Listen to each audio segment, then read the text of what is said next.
Hello guys, welcome to my channel. Guys यहाँ पर हम एक पेपर सॉल्व करने वाले हैं जो आपका UP triple S C PET का पेपर बिल्कुल वैसे ही होने वाला है हूबहू। क्योंकि यहाँ पर इसको आप चाहे प्रैक्टिस सेट कह ले चाहे एक मॉडल पेपर कह ले, जो आपका ये सिलेबस है आप देख सकते हैं, जिसमें प्रश्नों की संख्या 100 है और पूर्णांक इसका 100 रहेगा। उसी तरीके से आपको विभाजित है किस विषय से कितने प्रश्न और किस टॉपिक से कौन सा प्रश्न पूछा जाएगा। तो यहाँ पे देखिए सारा का सारा सिलेबस आपको पता है, तो इसी पे आधारित है कि यहाँ पर प्रैक्टिस सेट कहें या फिर मॉडल पेपर कहें, तो पूरा 100 प्रश्नों का हर एक अच्छे से पेपर डिजाइन किया गया, वो यहाँ पर मैं आपको कराने वाला हूँ। तो दोस्तों, अगर ये वीडियो और पेपर पसंद है तो आप इसको लाइक कर सकते हैं और हमारे चैनल को सब्सक्राइब भी जरूर कर लीजिएगा। तो चलिए शुरू करते हैं। तो गाइस ये प्रैक्टिस सेट है हमारे पास, जिसमें भारतीय इतिहास के सबसे पहले हम 5 प्रश्न देखेंगे और इसका जो आप देख सकते हैं कि 120 मिनट आराम से टाइम रहेगा आपके पास 2 घंटे का, और 1/4 जिसमें माइनस मार्किंग भी रखी जाएगी। तो गाइस यहाँ पे सबसे पहला जो क्वेश्चन है वो देखिए, भारतीय इतिहास से 5 प्रश्न आपके पूछे जाने हैं। तो इसमें है कि निम्नलिखित में से किसने शून्य के सिद्धांत को प्रतिपादित किया था। तो गाइस इसका देखिए पेपर ज़्यादा टफ नहीं है, क्योंकि ये सिर्फ प्री है, यानी कि आपको सिर्फ क्वालिफाइंग है, इसके बाद आप वैकेंसीज के लिए बैठ पाएंगे, इसीलिए इसका पेपर जो रहेगा वो नॉर्मल रहेगा। तो यहाँ पर किसने शून्य का सिद्धांत को प्रस्तुत किया था, वो थे यहाँ पर आर्यभट्ट। आर्यभट्ट ने यहाँ पे बताया शून्य की खोज करी थी। उसके बाद यहाँ पर अगला क्वेश्चन है, क्वेश्चन नंबर यहाँ पे देखिए 2। तो निम्नलिखित में से एक सिंधु घाटी स्थल पाकिस्तान में है। तो इसमें से कौन सा सिंधु घाटी स्थल जो है पाकिस्तान में है। तो इसका जो राइट आंसर हो जाएगा वो हो जाएगा यहाँ पर हड़प्पा, क्योंकि हड़प्पा जो है वो आपका सिंधु घाटी स्थल जो है वो पाकिस्तान में है। बाकी जितने भी स्थल हैं वो आपके इंडिया में है, जैसे लोथल हो गया, कालीबंगा होगा, आलमगीरपुर हो गया, तो ये सारे के सारे इंडिया में है। अगला क्वेश्चन यहाँ पे देखिए क्वेश्चन नंबर 3 कि हर्षवर्धन काल में भारत आने वाले चीनी तीर्थयात्री कौन था। तो हर्षवर्धन के काल में कौन थे, वो थे होन त्सांग। ठीक है, तो यहाँ पे देखिए आप इस तरीके से याद कर सकते हैं। अक्सर फायान और हैंसांग में लोग कंफ्यूज हो जाते हैं। तो हैंसांग का मतलब देखिए पहले हा आ रहा है और हर्षवर्धन में भी हा आ रहा है, तो इस तरीके से हैंसांग जो था वो हर्षवर्धन के शासनकाल में आया था, चीनी यात्री था। क्वेश्चन नंबर यहाँ पे 4 है कि अकबर के प्रसिद्ध राजस्व मंत्री कौन थे। तो अकबर के प्रसिद्ध राजस्व मंत्री कौन थे, वो थे यहाँ पर टोडरमल। टोडरमल इसका राइट आंसर हो जाएगा, जो अकबर के राजस्व मंत्री थे। क्वेश्चन नंबर 5 देखिए, ये हिस्ट्री से है। तो 1757 में प्लासी के युद्ध में सिराजुद्दौला को किसने धोखा दिया था। तो यहाँ पर 1757 का जब युद्ध हुआ था तो उसमें सिराजुद्दौला जो नवाब थे उनको धोखा दिया था मीर जाफ़र ने, और उनको धोखे से मार दिया था अंग्रेज़ों के साथ मिलकर। इसी के बाद यहाँ पर जो अंग्रेज़ों का वर्चस्व और ज़्यादा हो गया था। तो ये हिस्ट्री के 5 प्रश्न हो गए। अब यहाँ पर देखिए अगला क्वेश्चन, तो अगले में आएंगे कि भारतीय राष्ट्रीय आंदोलन से आपके 5 प्रश्न इसमें पूछे जाएंगे, इंडियन नेशनल मूवमेंट में। तो यहाँ पे देखिए गांधी जी ने निम्नलिखित कारण से असहयोग आंदोलन वापस ले लिया था। तो कौन सा कारण था जिसकी वजह से असहयोग आंदोलन गांधी जी ने वापस लेने का फैसला लिया था। तो वो था यहाँ पर चौरा चौरी हादसा कांड। और चौरा चौरी जो कांड था उसके बाद यहाँ पर असहयोग आंदोलन वापस लिया गया था गांधी जी के द्वारा। क्वेश्चन नंबर 7 है कि नौजवान भारत सभा की स्थापना किसने करी थी। तो नौजवान भारत सभा की स्थापना किसने करी थी, वो करी थी यहाँ पे सरदार भगत सिंह। सरदार भगत सिंह जो है वो बहुत ही ज़्यादा अच्छे एक तरीके से स्वतंत्रता सेनानी माने जाते हैं विध्वंसक रूप के। तो उन्हीं ने यहाँ पे नौजवान भारत सभा की स्थापना करी थी, ये आप याद कर लीजिएगा। क्वेश्चन नंबर 8 देखें, तो इसमें है कि स्वामी विवेकानंद का मूल नाम क्या है। तो स्वामी विवेकानंद का मूल नाम जो है वो है नरेंद्र नाथ दत्ता। नरेंद्र नाथ दत्ता, ये इसका राइट आंसर हो जाएगा। क्वेश्चन नंबर यहाँ पे 9 में देखें तो बोला गया है कि सुभाष चंद्र बोस ने किस देश में स्वतंत्र भारत की अंतरिम सरकार की स्थापना करी थी। तो सिंपल सा राइट आंसर जो आपका हो जाएगा वो हो जाएगा सिंगापुर। सिंगापुर इसका राइट आंसर हो जाएगा। अगला क्वेश्चन यहाँ पे देखिएगा, अगला है कि राष्ट्रीय संघर्ष के दौरान प्रसिद्ध समाचार पत्र केसरी के संस्थापक संपादक कौन है। तो यहाँ पे देखिए जो केसरी है ये इसके संस्थापक कौन है, वो हो जाएगा यहाँ पर आपका 4, यानी कि लोकमान तिलक, ये इसका राइट आंसर हो जाएगा। क्वेश्चन नंबर यहाँ पे देखिए, अब भूगोल के 5 ले लेते हैं। इसी तरीके से आपका जो है ये डिवाइड रहेगा आपका जब पीटी का एग्जाम होने वाला है यूपी ट्रिपल एससी के तहत। तो गाइस इसमें है कि भारतीय मरुस्थल को क्या कहा जाता है। तो भारतीय मरुस्थल को क्या कहा जाता है, कहा जाता है थार का मरुस्थल। यहाँ पे जो गोबी मरुस्थल है, सहारा मरुस्थल है, ये अटाकामा, ये अपने देश में नहीं है, ये बाहर के सारे हैं। तो सबसे इसका राइट आंसर जो थार मरुस्थल कहा जाता है, जो राजस्थान के एरिया में पड़ता है। विश्व का सबसे बड़ा डेल्टा कौन सा है? तो गाइस यहाँ पे देखिए विश्व का सबसे बड़ा जो डेल्टा है वो कौन सा है? वो सुंदरवन डेल्टा है जो अपने पश्चिम बंगाल में पड़ता है। अगला क्वेश्चन यहाँ पे देखिए, क्वेश्चन नंबर हो जाएगा नर्मदा नदी का उद्गम निम्नलिखित में से कौन सा है? तो नर्मदा नदी का जो उद्गम है वो निम्नलिखित में से कौन सा है? वो हो जाएगा यहाँ पर अमरकंटक की जो पहाड़ियाँ हैं, अमरकंटक की पहाड़ियों से नर्मदा निकलती है। और इसके साथ साथ ताप्ती नदी भी एक है जो यहाँ पर विपरीत दिशा में बहती है, यानी कि ये जो है बंगाल की खाड़ी में ना गिर के हिंद महासागर में गिरती हैं जाके। अगला क्वेश्चन यहाँ पे देखिए, क्वेश्चन नंबर 14, तो मध्य प्रदेश में पन्ना एक महत्वपूर्ण स्थान है, किसके लिए प्रसिद्ध है? तो यहाँ पर ये हीरे की खानों के लिए प्रसिद्ध है। पन्ना जो है वो हीरे की खानों के लिए प्रसिद्ध है, ये मध्य प्रदेश में। इंपॉर्टेंट क्वेश्चन है, आसान क्वेश्चन है। तो क्वेश्चन नंबर 15 है कि संदर्भ में जीएमटी का मतलब क्या होता है? जो जीएमटी होता है, जीएमटी टाइम से रिलेटेड है आपका प्रश्न, तो वो क्या होता है? वो होता है यहाँ पर ग्रीनविच मीन टाइम, ये इसका राइट आंसर हो जाएगा। तो यहाँ पर इंटरनेशनल तिथि रेखा कौन सी है? वो हो जाएगी 180 डिग्री, यहाँ पर ये भी इसका याद रख लीजिएगा। तो ग्रीनविच मीन टाइम जो है इसका राइट आंसर हो जाएगा। क्वेश्चन नंबर यहाँ पे देखें, तो अगला क्वेश्चन यहाँ पे ले लेते गाइज। तो अगला है भारतीय अर्थव्यवस्था के 5 प्रश्न, यानी कि इंडियन इकोनॉमी से रिलेटेड। तो नीति आयोग का पदेन अध्यक्ष कौन होता है? तो वो होता है प्रधानमंत्री। आपको पता है कि नीति आयोग जो है योजना आयोग की जगह पर लाई गई थी। तो योजना आयोग की जगह पर 2015 में इसको चालू किया गया, जिसके अध्यक्ष हैं वहाँ पर वो प्रधानमंत्री रहते हैं। क्वेश्चन नंबर यहाँ पे है 17 कि भारत में 14 बड़े बैंकों का राष्ट्रीयकरण किस वर्ष किया गया था? तो ये इसका राइट आंसर हो जाएगा 1969 में। 1969 में भारत के जितने भी बड़े बैंक थे उनको राष्ट्रीयकरण कर दिया गया था। अगला क्वेश्चन यहाँ पे देखिए, कृषि राष्ट्रीय कृषि बीमा योजना कब शुरू करी गई थी? जो इंडियन की तरफ से एक बहुत ही अच्छी बीमा योजना है। तो राष्ट्रीय कृषि बीमा योजना कब शुरू करी गई थी? तो ये करी गई थी यहाँ पे 1999 में। इंपॉर्टेंट है, याद कर लीजिए। तो 1999 में कृषि बीमा योजना शुरू करी गई थी। क्वेश्चन नंबर 19 है कि इसमें भारत में हरित क्रांति का जनक किसे कहा जाता है? तो हरित क्रांति का जो जनक कहा जाता है वो कहा जाता है एम एस स्वामीनाथन को। एम एस स्वामीनाथन को हरित क्रांति का जनक कहा जाता है। एक आपने और भी सुना होगा, कुरिगियन जो है उनको क्या कहा जाता है? उनको सफ़ेद क्रांति का जनक कहा जाता है। तो इसमें आप कंफ्यूज हो जाते हैं, तो यहाँ पे इसका राइट आंसर हो जाएगा M S Swaminathan. Question number यहाँ पे अगले देखे गाइस, तो इसमें दूसरी पंचवर्षीय योजना की प्राथमिकता क्या थी? तो दूसरी जो पंचवर्षीय योजनाएं हुआ करती थी उसकी जो दूसरी पंचवर्षीय योजना थी उसकी जो प्राथमिकता थी वो थी यहाँ पर भारी उद्योग। भारी उद्योग इसी के तहत आपका देखिए जो भेल है या फिर सेल है, जितनी भी बड़ी फैक्ट्रियाँ जो इस समय इंडिया में काम करती हैं वो यहाँ पर सबसे बड़े उद्योग इसी के तहत स्थापित करे गए थे, जो थी दूसरी पंचवर्षीय योजना। क्वेश्चन अगला देखें, तो इसमें जगह कि भारतीय संविधान और लोक प्रशासन से 5 प्रश्न पूछे जाएंगे। तो ये होगा भारतीय संविधान की प्रारूप समिति के अध्यक्ष कौन थे? तो वो थे यहाँ पर डॉक्टर BR अम्बेडकर। तो ये कहते ये थे प्रारूप समिति के अध्यक्ष बनाए गए थे। उसके साथ साथ ये कानून मंत्री भी रहे हैं। तो संविधान में मौलिक कर्तव्यों को शामिल कब किया गया था? तो संविधान में मौलिक कर्तव्य शामिल किए गए थे 1976 में। तो गाइस 1976 में एक संशोधन हुआ था जो है 42वां संशोधन है जो 1976 में होता है। इसी के तहत यहाँ पर जो है मौलिक कर्तव्यों को शामिल किया गया था। क्वेश्चन नंबर यहाँ पे देखिए, राज्य में मंत्रियों की परिषद का प्रमुख कौन होता है? तो राज्य में जो मंत्रियों की परिषद होती है उसके प्रमुख कौन होते हैं? राज्य का राज्यपाल, भारत के राष्ट्रपति, या फिर यहाँ पर राज्य का मुख्यमंत्री, या फिर राज्य विधानसभा का अध्यक्ष। तो इसका राइट जाएगा राज्य के मुख्यमंत्री होते हैं। जितने भी मंत्री परिषद है उसके मेन जो होते हैं वो आपको पता है कि राज्य के मुख्यमंत्री ही होते हैं। तो क्वेश्चन नंबर यहाँ पे 24 में देखिए, तो भारतीय संसद के ऊपरी सदन का क्या नाम है?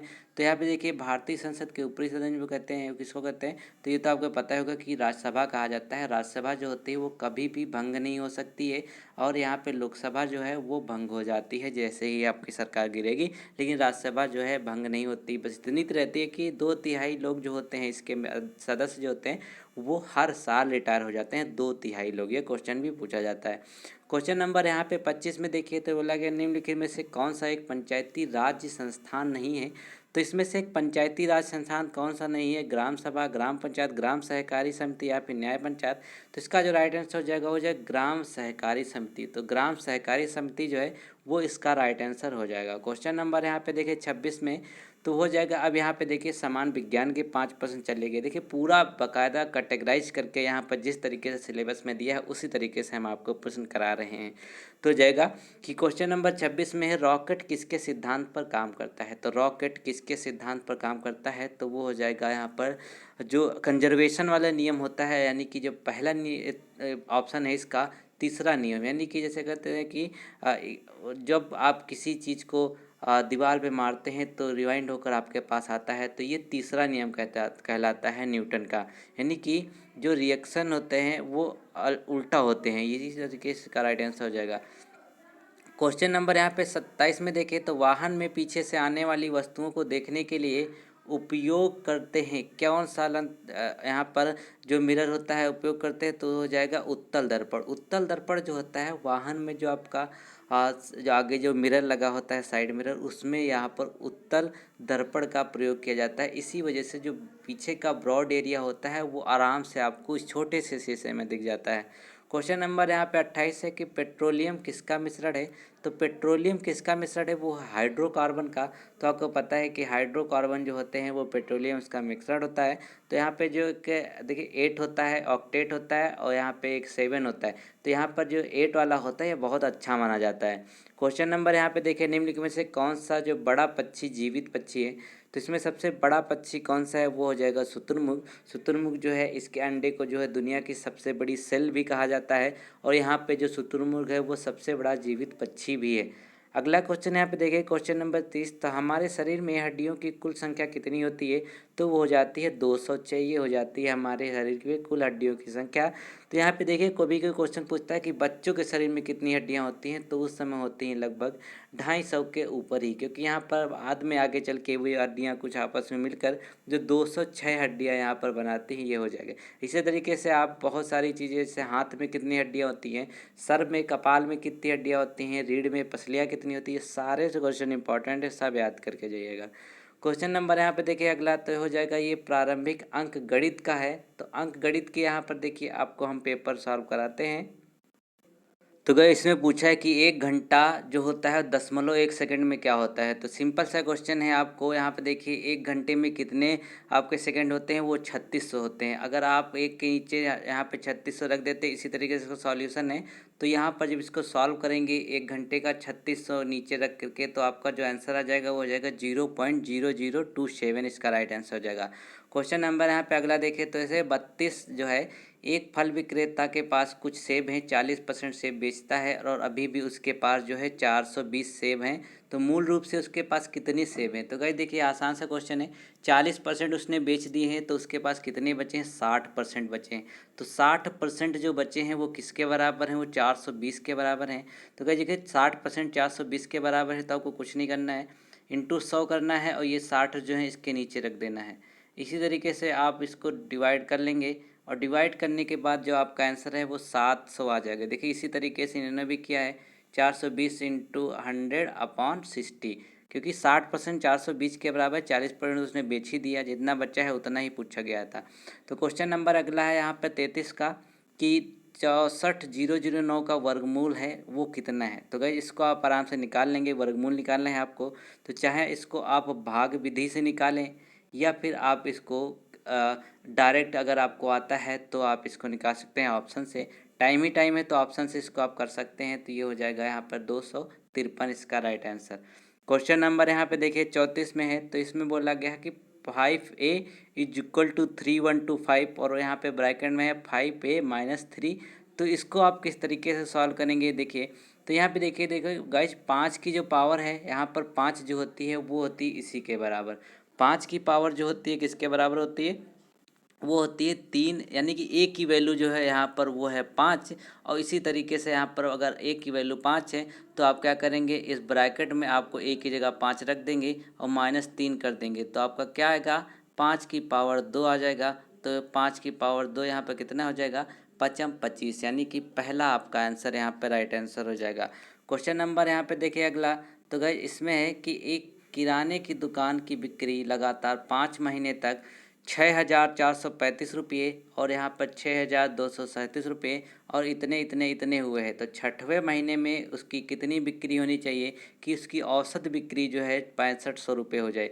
तो आपको ये औसत यानी एवरेज का क्वेश्चन है, आसान सा है। आपको सभी को जोड़ लेना है। सभी को जब आप जोड़ लेंगे तो आप देख सकते हैं, सभी को जब जोड़ेंगे तो आपका जो आ जाएगा वो आ जाएगा 34,009। और उसके बाद यहाँ पे रिकॉर्ड क्या है, तो इसके देखिए 65 × 6 हो जाएगा और इसको माइनस कर देंगे, यानी जितना आपका दिया हुआ औसत, क्योंकि 6 का औसत आपको यहाँ पर इतना दिया हुआ है, तो इसको आप मल्टीप्लाई करते हैं। आपको पता है जब मल्टीप्लाई करते हैं औसत को संख्या से, तब आपका यहाँ पर जो है टोटल जो आती है उसमें से आप ये वाला टोटल माइनस कर देंगे तो आपका 4,991 राइट आंसर हो जाएगा। क्वेश्चन नंबर यहाँ पर आप हिंदी में देख लेते हैं, क्योंकि यहाँ पर मैथ के 5 क्वेश्चन ही आने हैं। तो यहाँ पे समान हिंदी के भी 5 प्रश्न आने हैं। तो व्यवहार का सही संधि विच्छेद क्या है? तो गाइस यहाँ पे देखिए, व्यवहार का जो होता है सही विच्छेद वो होता है वा प्लस औ प्लस हार। इस तरीके से इसका संधि विच्छेद होता है, तो यही इसका राइट आंसर हो जाएगा, वो हो जाएगा व्यवहार। अगला क्वेश्चन यहाँ पे देखिए, क्वेश्चन वक्ता शब्द का विलोम क्या होता है? तो वक्ता जो होता है उसका विलोम क्या होता है? बहुत आसान है, वो जो इसका राइट आंसर हो जाएगा वो हो जाएगा यहाँ पर 3 नंबर, यानी कि इसका राइट आंसर हो गया आपका श्रोता।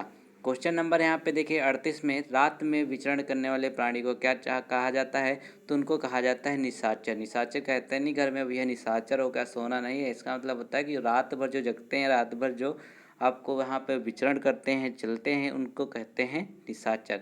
क्वेश्चन नंबर 39 में है एक मुहावरा कि आंसू पीकर रह जाने का मतलब क्या होता है? तो आंसू पी का मतलब होता है कि हाँ, चुपचाप दुख सह लेना। जैसे होता नहीं कि कहीं भैया बहुत दुख होता है तो कहते हैं आंसू पी कर रह गया वो इंसान, तो इसका राइट आंसर हो जाएगा चुपचाप दुख सह लेना। क्वेश्चन नंबर 40 में है कि निम्नलिखित में से शुद्ध वाक्य का चयन कीजिए। तो निम्नलिखित में से शुद्ध वाक्य का आपको चयन करना है। तो इसमें ऑफिस में हर एक प्रत्येक की चर्चा हो रही थी, गलत है। भूस्खलन से सैकड़ों घर तबाह हो गए, यह आदमी सबकी राज जानता है, ये भी गलत है। बीज अंकुरित होने वाली है, ये भी गलत है। तो यहाँ इसका राइट आंसर हो जाएगा 2, यानी कि भूस्खलन से सैकड़ों घर तबाह हो गए। हर तरीके से ये आपका जो है ऑप्शन सही है। क्वेश्चन नंबर यहाँ पे देखिए अगला जो हो जाएगा वो आपका 5 जो प्रश्न आएंगे वो इंग्लिश से आएंगे। तो आपको पता है कि इस बार पीटी में इंग्लिश भी पूछी जा रही है। तो इंग्लिश के लिए आपको क्या करना है, देखिए सबसे पहले आपको पैसेज है, पैसेज में आपको क्या करना होता है, इसको आप जो है पूरी अच्छी तरीके से पैसेज को पढ़ लीजिए, वीडियो पॉज करके पैसेज पढ़ लीजिए, क्योंकि इसको सॉल्व कराना थोड़ा सा पॉसिबल नहीं हो पाता है। तो पॉज करके या फिर स्क्रीनशॉट लेके पढ़ सकते हैं। तो पहला जिसमें क्वेश्चन पूछा गया है कि what is the synonyms of word engrave. Engrave का जो है सिनोनिम्स क्या होता है, सेम मीनिंग क्या होती है? तो इसका जो राइट आंसर हो जाएगा वो हो जाएगा इंस्क्राइब। इंस्क्राइब जो है इसका राइट आंसर हो जाएगा। क्वेश्चन नंबर यहाँ पे 2, ये भी आपको पैसेज से ही मिलेंगे आंसर इसके। तो what does writing on the stone suggest. तो इसका जो राइट आंसर हो जाएगा, writing on stone means writing something with an intention to make it last for ever. यानी कि ये भी आपको कहाँ मिलेंगे, ये सब आपको यहाँ पर इस पैसेज में मिलने वाले हैं इसके आंसर। तो आप इसको पढ़ लीजिए जल्दी जल्दी से। मैं आपको क्वेश्चन बताता हूँ, आगे देखते हैं आपको किस तरह क्वेश्चन देखने को मिलेंगे। तो what did one of the friend to after recovering from the new drawing. तो जो इसका राइट आंसर हो जाएगा वो हो जाएगा यहाँ पे 4 हो जाएगा कि he wrote something about his friend to express his gratitude. अगला क्वेश्चन यहाँ पे देखिए, what is on oasis. Oasis क्या होता है ये आपको पूछा गया है, ये आपको पैसे से ही मिल जाएगा। तो इसका करेक्ट आंसर 2 हो जाएगा, यानी कि an oasis is the water body found in the desert. और यहाँ पे क्वेश्चन नंबर 5 का देख लेते हैं, बोला कि what did the friend who got hurt write on the sand. तो इसका राइट आंसर जाएगा because he knew that his feeling of hurt was temporary. तो ये 5 क्वेश्चन जो हिंदी के इंग्लिश के थे ये हमने आपको करा दिए हैं, इसको आप अच्छे से सॉल्व कर लीजिएगा। तो यहाँ पे देखिए ये हो जाएगा आपका। अब अगला देखिए 5 जो है वो आपका रीजनिंग का क्वेश्चन आएगा। तो 5 जो है आपके प्रश्न वो रीजनिंग के पूछे जाएंगे। तो इसमें पहला क्वेश्चन है कि वर्धा विद्यार्थियों में एक लाइन में मेरा स्थान दोनों छोर से 7वां है, पंक्ति में कुल कितने छात्र हैं। तो गाइस यहाँ पे देखिए दोनों छोर से 7वां स्थान है, यानी कि इधर से भी चलते हैं तब भी 7वां है, इधर से भी चलते हैं तब भी 7वां है। तो सिंपल सी बात है कि इधर भी 6 होंगे, इधर भी 6 होंगे, तभी ना ये बीच में कॉमन होंगे। यहाँ पे तो 6 6 12 और 1 ये भी काउंट होगा, 13 इसका राइट आंसर हो जाएगा। क्वेश्चन नंबर हो जाएगा 47 का कि एक लड़के की तस्वीर को इशारा करते हुए सुरेश ने कहा वह मेरी माँ के इकलौते बेटे का पुत्र है, सुरेश उससे किस प्रकार संबंधित है। तो आप इसको आसानी से सॉल्व कर लेंगे। ये आपका राइट आंसर जो हो जाएगा इसका हो जाएगा 4, यानी कि पिता हो जाएगा। क्वेश्चन नंबर यहाँ पे 4 में देखिए, तो यदि देश ने अपना विजय दिवस मंगल बार 5 जनवरी 2021 को मनाया, तो वे अपना विजय दिवस उसी दिन कब मनाएंगे। तो यहाँ पे देखिए उसी दिन कब मनाएंगे, तो ये हो जाएगा इसका राइट आंसर हो जाएगा फिलहाल तो 2027 हो जाएगा। इसे कैलेंडर का क्वेश्चन है। तो गाइस यहाँ पे देखिए 21 के बाद यहाँ पर जब एक साल हम आप पूरा बढ़ जाते हैं तो उसमें एक दिन बढ़ जाता है। ठीक है, एक साल बढ़ेंगे तो एक दिन बढ़ जाता है, और जो लीप वर्ष होता है तो उसमें 2 दिन बढ़ जाते हैं। तो 21 के बाद यहाँ पे 22 में एक दिन बढ़ेगा, 23 में यहाँ पर 2 दिन बढ़ जाएंगे, एक दिन ये वाला ऐड हो जाएगा, 2 दिन हो जाएंगे। उसके बाद 24 में यहाँ पर देखिए वो आपके 2 दिन बढ़ेंगे क्योंकि ये लीप वर्ष हो जाएगा। तो यहाँ पे 4 दिन इस तरीके से हो जाएगा, फिर 25 हो जाएगा, फिर 26 होगा, फिर 27 हो जाएगा। तो यहाँ पे देखिए 4 3 7, अब आपका एक हफ्ता हो गया, तो एक हफ्ते बाद फिर से वही दिन आता है। इसी वजह से 5 जनवरी 2027 जो है इसका राइट आंसर हो जाएगा। अगला क्वेश्चन आप देखें, निश्चित कोड में मंकी को यहाँ पर XDJMN लिखा जाता है, तो उस कोड में टाइगर को कैसे लिखा जाएगा। तो इसका जो राइट आंसर हो जाएगा वो QDFHS। ये आपके लिए होमवर्क है, आप इसको नीचे कमेंट बॉक्स में ज़रूर बताइएगा कि आपका इसका आंसर क्या है। किस कौन सा पैटर्न है, आंसर तो मैंने आपको बता दिया, तो पैटर्न आपको बताना है। तो अगला गाइस यहाँ पे देखिए, वह शब्द चुने जो अन्य से भिन्न है। तो यहाँ पे देखिए जो बिजली है वो अन्य से भिन्न है, क्योंकि टेलीग्राम, टेलीग्राफ, डाक का सभी का मतलब होता है संदेश, संदेश से रिलेटेड है, मैसेज से रिलेटेड। लेकिन बिजली जो है भैया करंट से रिलेटेड है, तो ये इसका राइट आंसर नहीं होगा। तो गाइज यहाँ पे 50 क्वेश्चन UP SSC PT के हो चुके हैं। और गाइज यहाँ पर देखिए अब ये इस वीडियो को हम एंड करते हैं, क्योंकि ये एक पार्ट हो गया, पार्ट 2 में हम वीडियो को रखेंगे। तो 50 क्वेश्चन ये PT के हो गए। अब यहाँ पर 50 क्वेश्चन जो हैं वो PT सिंपल मॉडल पेपर के जल्दी अपलोड कर देंगे, 1 ही 2 दिन में इसका जो सेकंड पार्ट आ जाएगा। तो दोस्तों उम्मीद करते हैं आपको वीडियो पसंद आए। वीडियो पसंद आए तो इसको आप लाइक करें। मिलते हैं नए वीडियो में, तब तक के लिए थैंक यू सो मच। तैयारी बनाए रखें। तो गाइज यहाँ पर अगले क्वेश्चन देख लेते हैं, जो सामयिकी यानी करंट अफेयर्स से 10 मार्क के क्वेश्चन आपके पूछे जाने हैं PT में। तो सबसे पहला क्वेश्चन है यहाँ पर, ये एक मॉडल पेपर के तहत आपको सॉल्व करा रहा हूँ, जो पूरा प्रैक्टिस सेट भी आप कर सकते हैं। इसी तरीके का पेपर आपको जुलाई और अगस्त में देखने को मिलेगा। तो हाल ही में जीवन के संकेतों की खोज करने के लिए मंगल ग्रह पर उतरा नासा के रोवर का क्या नाम है। तो गाइज नासा का जो रोवर है उसका क्या नाम रखा गया है, तो उसका नाम रखा गया है परसेवरेंस, जो यहाँ पर सक्सेसफुली जो है मंगल की धरती पे उतार दिया गया है। तो यहाँ पे और भी चीज़ें देख लेते हैं। तो गाइस ये देखिए यहाँ पे जो लॉन्च किया गया था 30 जुलाई को लॉन्च किया गया था, और ये जो है 18 फरवरी को यहाँ पर मंगल की धरती पे उतर भी चुका है। तो ये भी इम्पॉर्टेंट है, याद कर लीजिएगा। क्वेश्चन नंबर अगला देखिए, ओलंपिक 2020 किस शहर में आयोजित किया जाएगा, जो यहाँ पर पोस्टपोन कर दिया गया था। तो गाइस यहाँ पे इसका राइट आंसर है वो हो जाएगा यहाँ टोक्यो। तो आपको पता है कि कोरोना की वजह से यहाँ पर टोक्यो ओलंपिक जो है पोस्टपोन कर दिया गया था, लेकिन ये 2021 में होने वाला है, तो ये इंपॉर्टेंट है। क्वेश्चन नंबर यहाँ पे 53 है कि न्यू सूचना प्रौद्योगिकी नियमों के अनुसार इंडियन प्लेटफॉर्म को कितने घंटे के भीतर आवश्यक जानकारी प्रदान करनी होगी। तो ये हो जाएगा 72 घंटे, यानी कि ये नई एक प्रणाली आई है सूचना डिजिटल प्लेटफॉर्म के लिए, तो उनको 72 घंटे के अंदर यहाँ पर वो जो आवश्यक जानकारी है वो प्रदान करनी होगी।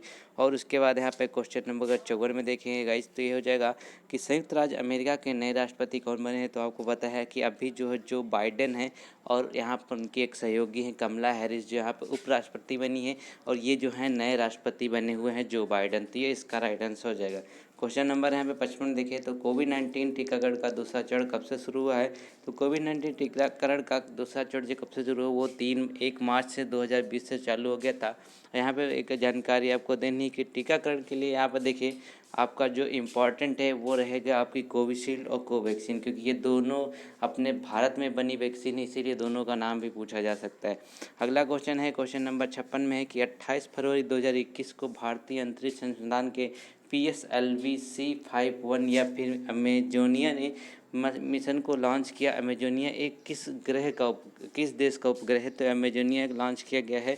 तो देखिए अमेजोनिया जो है वो आपका ब्राज़ील का है, क्योंकि यहाँ पे देखिए अमेजन जंगल जो है सबसे बड़ा उसी से ये बना हुआ है शब्द, ये अमेजोनिया इसका राइट आंसर हो जाएगा। क्वेश्चन नंबर यहाँ पे 57 में देखें, तो है खेलो इंडिया वाटर गेम्स का दूसरा संस्करण जो है 26 फरवरी 2021 को कहाँ पर शुरू हुआ है। तो खेलो इंडिया वाटर विंटर गेम का जो दूसरा संस्करण है वो शुरू हुआ है जम्मू कश्मीर के गुलमर्ग में। तो जम्मू कश्मीर के गुलमर्ग में यहाँ पर खेलो इंडिया विंटर गेम्स का दूसरा संस्करण जो है शुरू हो चुका है।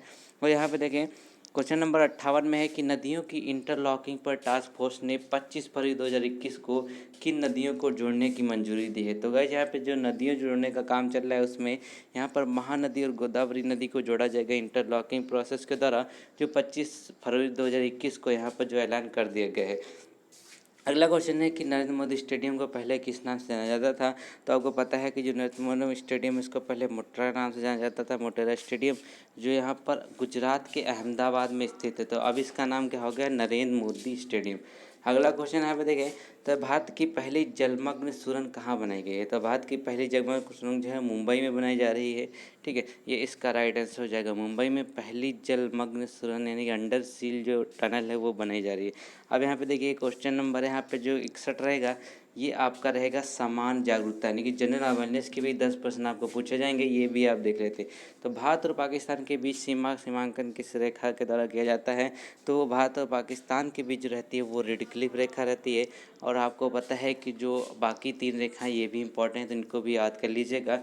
अगला क्वेश्चन यहाँ पे देखिए, क्वेश्चन नंबर 62 में है कि केरल के राजा रवि वर्मा निम्न में से किस कला के लिए जाने जाते हैं। तो केरल के राजा रवि वर्मा जो है किसके जाने जाते हैं, बहुत बड़े चित्रकार के रूप में जाने जाते हैं। तो इसका राइट आंसर हो जाएगा चित्रकार।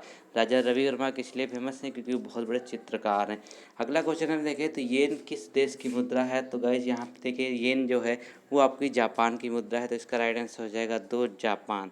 अगला क्वेश्चन यहाँ पे देखेंगे, क्वेश्चन नंबर 64 में है कि नीचे दिए गए केंद्र शासित प्रदेशों में 2 राज्यों की राजधानी है, तो आपको बताना है। तो गाइस यहाँ पे देखिए जो 4 ऑप्शन है, चंडीगढ़, ये यहाँ पर 2 राज्यों की यहाँ ये आपकी राजधानी है। इसका राइट आंसर हो जाएगा चंडीगढ़। क्वेश्चन नंबर यहाँ पर अगला देखिए, संसद के दोनों सदनों को संयुक्त अधिवेशन किसके द्वारा बुलाया जाता है। तो ये संयुक्त अधिवेशन है वो राष्ट्रपति के द्वारा बुलाया जाता है। ये इम्पॉर्टेंट है और अक्सर पूछा भी जाता है। क्वेश्चन नंबर 66 में है कि विश्व पर्यावरण दिवस कब मनाया जाता है। तो 5 जून को विश्व पर्यावरण दिवस मनाया जाता है, ये भी आप याद कर लीजिएगा। तो विश्व पर्यावरण दिवस 5 जून को मनाया जाता है। क्वेश्चन नंबर यहाँ पे देखिए 67 में है कि पुष्कर मेला कहाँ पे आयोजित किया जाता है। तो पुष्कर मेला कभी कभी तो राज्य पूछता है कि राजस्थान में होता है, लेकिन कभी कभी यहाँ पर इस तरीके से उसका सिटी पूछ लेता है। तो इसका जो राइट आंसर हो जाएगा वो हो जाएगा अजमेर। अजमेर में आपका जो है पुष्कर मेला आयोजित किया जाता है। अगला क्वेश्चन यहाँ पे देखें, क्वेश्चन नंबर 68 है, अजंता गुफाओं के चित्रों में क्या दर्शाया गया। तो अजंता की जो गुफाएं हैं जो बहुत फेमस हैं उनको दिखाया गया है, उसमें जातक कथाएं जो होती हैं उन्हीं को चित्रित किया गया है। क्वेश्चन नंबर यहाँ पे 59 में देखें, ये हो जाएगा संयुक्त राष्ट्र महासभा के सदस्य कितने हैं। तो गाइस यहाँ पर है देखिए 2, इसका 193 इसका राइट आंसर हो जाएगा, क्योंकि यहाँ पर संयुक्त राष्ट्र महासभा के जो पूरे सदस्य हैं वो 193 है। क्वेश्चन नंबर यहाँ पे देखिए 70 में, तो डिस्कवरी ऑफ इंडिया पुस्तक किसने लिखी है। तो ये हो जाएगा जवाहरलाल नेहरू, क्योंकि जवाहरलाल नेहरू ने जब जेल उनकी हुई थी तब उन्हीं जेल में इसकी यहाँ पर उन्हें लिखी थी पुस्तक, जिसका नाम था discovery of India.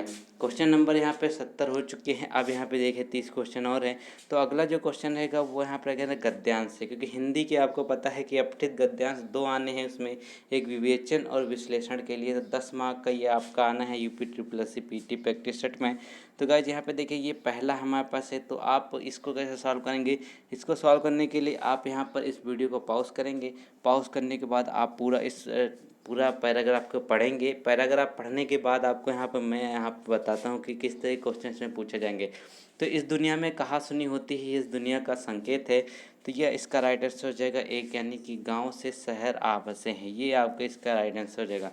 Question number जो इस गद्यांश से अगला पूछा गया है कि प्रस्तुत गद्यांश साहित्य की किस विधा के अंतर्गत आता है। तो वो इसका राइट आंसर है कि स्मरण के अंतर्गत यहाँ पर आता है। तो क्वेश्चन नंबर 3 की अगर बात कर लेते हैं तो उसमें साधारण बात पर भी हंगामा कौन खड़ा कर देते हैं।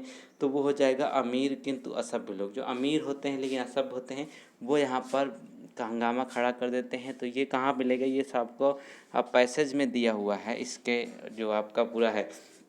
क्वेश्चन नंबर 4 देखें तो लेखक लोगों की शिकायतों को हल्के में लेता है, क्योंकि यहाँ पर जो ये इसका भी राइट आंसर जाएगा वो जुटने वाले लोग गरीब और ईमानदार होते हैं। तो क्वेश्चन नंबर 5 का भी आंसर देख लेते हैं। आप पैसेज आराम से पढ़ के इसको मैच कर लीजिएगा। तो लोग लेखक से क्यों पूछते हैं कि आपको बुरा नहीं लगता, क्योंकि वे लोग आसपास गंदगी बिखेर देते हैं। तो ये हो जाएगा यहाँ पर पहला पैसेज।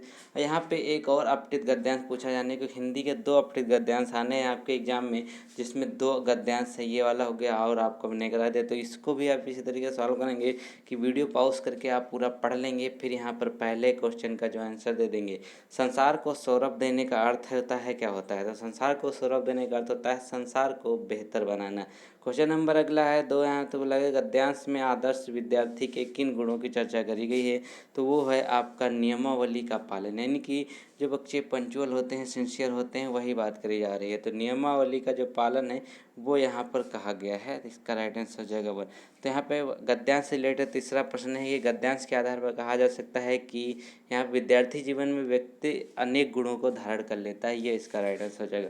क्वेश्चन नंबर यहाँ पे 4 में देखें तो गद्यांश में वृक्ष किसे कहा गया है? तो गद्यांश में जो वृक्ष है वो किसको कहा जाता है? वो विद्यार्थी को कहा गया है। अगला क्वेश्चन यहाँ पे देखिए गद्यांश के हिसाब से, तो ये हो जाएगा मानव जीवन की रीढ़ की हड्डी विद्यार्थी जीवन को क्यों माना जाता है? क्योंकि जो संस्कार विद्यार्थी जीवन में पड़ जाते हैं वो संस्कार स्थायी रहते हैं और वह आपके लाइफ टाइम तक चलते हैं।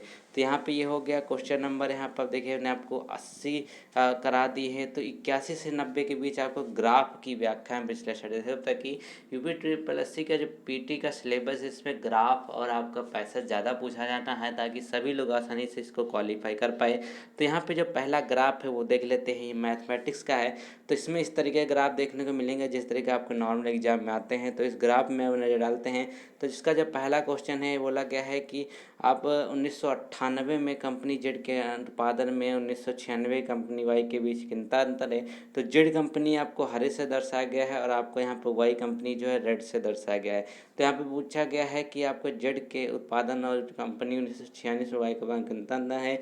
तो 1998 में यहाँ पर आप जाएंगे और यहाँ पे देखेंगे कि जेड यानी कि आपका ग्रीन में कितना उत्पादन है। तो आप साथ साथ देख सकते हैं जो 45 लाख टन है। और उसके बाद यहाँ पर जो आप देख सकते हैं 1996 के, ये वाला 1996 है और इसमें बोला गया है कि आपको वाई यानी रेड में कितना अंतर है। तो 25 इसमें लाख टन है, तो 25-45 के बीच में कितना अंतर है वो आप देख सकते हैं कि 20 लाख टन का जो इतना अंतर है। तो इसका राइट आंसर हो जाएगा 2 वाला। तो यहाँ पे इसी तरीके से और भी जो आपके प्रश्न है ये रहेगा कि 1998-2000 के अवधि के में कंपनी एक्स के औसत उत्पादन का उसी अवधि में कंपनी वाई के औसत उत्पादन का अनुपात क्या है? तो देखिए यहाँ पर इस ग्राफ के माध्यम से आप ये भी क्वेश्चन आराम से कर सकते हैं। इसी तरीके से इसके आपको पूछा गया कि 1996 से 1999 तक कंपनी वाई के उत्पादन में प्रतिशत वृद्धि क्या है? तो इसका राइट आंसर हो जाएगा 60। ये ग्राफ से आप देख कर सकते हैं आराम से। अगला क्वेश्चन यहाँ पे देखिए क्वेश्चन नंबर 4, किस कंपनी का औसत उत्पादन 5 साल में अधिकतम था?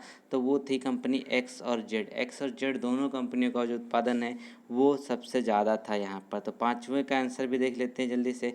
तो कंपनी वाई के उत्पादन से कंपनी जेड के उत्पादन का प्रतिशत अधिकतम किस वर्ष था? तो वो था यहाँ पर 1996 में। क्वेश्चन नंबर यहाँ पे देखिए अब एक और ग्राफ है, 2 ग्राफ आपके आने हैं मैथमेटिक्स वाले जिसमें कैलकुलेट करके बताना है। तो क्वेश्चन नंबर ये 95 से 100 तक है। तो यहाँ पे देखिए 5 प्रश्न और आपके एक्सपेक्टेशन में बचे हैं। उसके बाद उसे वीडियो लाइक जरूर कर दीजिएगा। तो आपको इस तरीके से एक पाई चार्ट दिया हुआ है, इस पाई चार्ट के माध्यम से आपको कोई 5 प्रश्न जो आपको हल करने हैं। तो इस पाई चार्ट के माध्यम से इस 5 प्रश्नों को किस तरीके से हल करेंगे वो देख लेते हैं। तो इसमें बोला गया है पुस्तक की कीमत लागत मूल्य के 20% अधिक है। पुस्तक का अंकित मूल्य जो है वो 180 है। तो पुस्तक की एक प्रति उपयुक्त कागज की कीमत क्या होगी? तो यहाँ पे बोला गया है पुस्तक की कीमत जो है लागत मूल्य से वो 20% अधिक है। तो यहाँ पर इसके हिसाब से आप इसको सॉल्व कर सकते हैं। ये पहला क्वेश्चन है। तो इसका राइट आंसर हो जाएगा 37.50। अगला क्वेश्चन है यदि पुस्तकों की निश्चित मात्रा के लिए प्रकाश का मुद्रण लागत जो है आपको 36,000 रुपये भुगतान करना पड़ता है, पुस्तकों के लिए रॉयल्टी की राशि भुगतान क्या होगी? तो इसका जो राइट आंसर हो जाएगा वो यहाँ पर हो जाएगा 22,950। ये भी आप आराम से सॉल्व कर सकते हैं वीडियो को पॉज करके। तो गाइस यहाँ पे देखिए ये 5 प्रश्न आपको इसके सिलेबस के पूछे जाएंगे और उसके बाद यहाँ पे देखिए ये चीज़ है आपका फिर बोला गया किस। तो इसी में अगर यहाँ पे चलते हैं तो बोला पुस्तक पर रॉयल्टी और मुद्रण प्रिंटिंग लागत कितनी कम है? तो इसका राइट आंसर हो जाएगा 25%। और रॉयल्टी पर किए गए व्यय के अनुरूप क्षेत्र का केंद्रीय कोण क्या है? तो वो हो जाएगा 3 यानी कि 54 डिग्री। तो यहाँ पे इस तरीके से आप निकाल सकते हैं उसके बाद यहाँ पर देखिए अब अगले 10 क्वेश्चन जो बच्चे हैं वो भी आपको टेबल के हैं, कुछ टेबल भी आपको 10 नंबर की पूछी जानी, जिसमें 5-5 प्रश्न होंगे। तो टेबल को किस तरीके से सॉल्व करना है ये भी आप देख लीजिए। तो ये टेबल है और इस टेबल में आपको देखिए सारे के सारे आपको नंबर दिए हुए कि सब्जेक्ट ने कितने पाए हुए हैं। तो यहाँ पे पहला क्वेश्चन जो है पूछा गया कि भारत में सभी 7 छात्रों द्वारा प्राप्त भौतिकी में जितना औसत अंक क्या है। तो भौतिकी में जो है आप देखिए भौतिकी में जितने भी कैंडिडेट हैं उनको आप जोड़ लीजिए और जोड़ने के बाद यहाँ पर जितने भी कैंडिडेट हैं उससे डिवाइड कर दीजिए, यही आपका औसत होता है। तो यहाँ पे इन सबको जोड़ेंगे, उसके बाद यहाँ पर 6 कैंडिडेट हैं तो 6 से अगर डिवाइड कर देंगे सभी अंकों का जोड़ तो आपका यहाँ पे औसत आ जाएगा। तो जो आपका औसत रहेगा वो कितना रहेगा, वो यहाँ पे आएगा 89.14।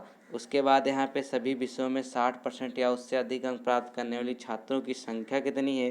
तो यहाँ पर ये भी देख सकते हैं कि इसका राइट आंसर तो 2 है। 2 लोग यहाँ पर जो है 60% में सभी अंकों में पाए हुए हैं।